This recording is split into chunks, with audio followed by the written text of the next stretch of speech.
सैया है गुस्से के सुपरस्टार। गोपी चाहे कितने भी जतन कर ले, वो टस से मस नहीं होने वाले। अहम के लिए गोपी ने इतने प्यार से खाना बनाया क्योंकि उसका मानना था पति के दिल की डोर उसके पेट से होकर ही गुजरती है। लेकिन गोपी को क्या पता था यहाँ भी उसका ये नुस्खा फेल हो जाएगा और अहम जी उससे और चिढ़ जाएंगे।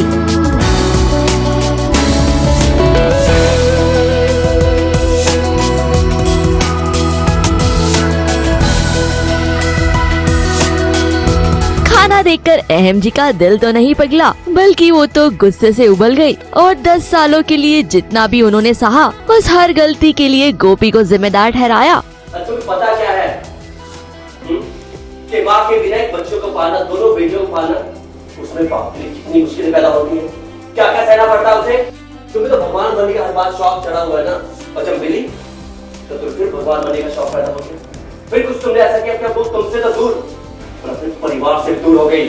बट स्टिल कि मैंने एक्सपेक्ट किया था, मतलब मैं इसी बात से नाराज़ हूँ कि अहम जी क्यों परिवार को छोड़ के गए, क्योंकि परिवार के साथ रहते तो मेरी बेटियाँ नहीं बिगड़ती।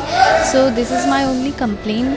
एंड रही बात अहम जी का, मैंने यही बोला कि मैं क्या कर रही हूँ मीरा के साथ या क्या नहीं कर रही हूँ अपने बच्चों के प्रति, मेरा जो बिहेवियर है तो इट्स बेटर कि उसमें ध्यान देने से ज़्यादा इम्पोर्टेंट है कि ये ध्यान दे कि मीरा को कैसे सुधारना चाहिए। गोपी डरने की क्या बात है, आपके साथ आपकी सारथी यानी कि आपकी माँ जी तो है ही, जो हर मुमकिन कोशिश कर कर आपको और अहम को करीब ले आएंगी। इसकी शुरुआत तो उन्होंने कर भी दी है और आगे आप दोनों को मिलाने के लिए क्या प्लान किया जाए उसकी तैयारी वो अभी से आप दोनों के पीछे खड़े होकर कर रही है। जी बिल्कुल, एक आशा बंधी हुई है और कहीं न कहीं ये कृष्ण भगवान की कृपा है और मैं एक जो कोशिश कर रही हूँ अपने बेटे और बहू को करीब लाने की, तो कहीं न कहीं वो एक शुरुआत हो चुकी है।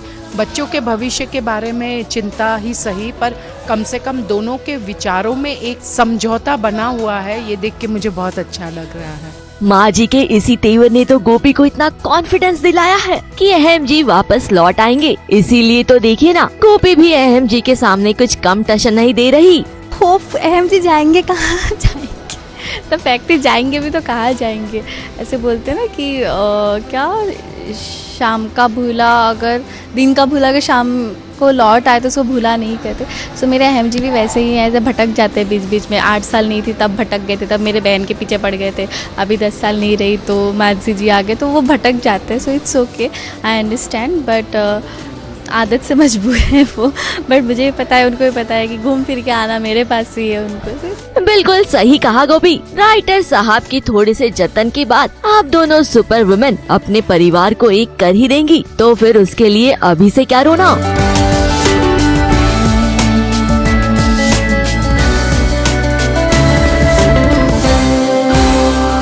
मुंबई से पारस कोठारी के साथ एबीपी न्यूज रिपोर्ट।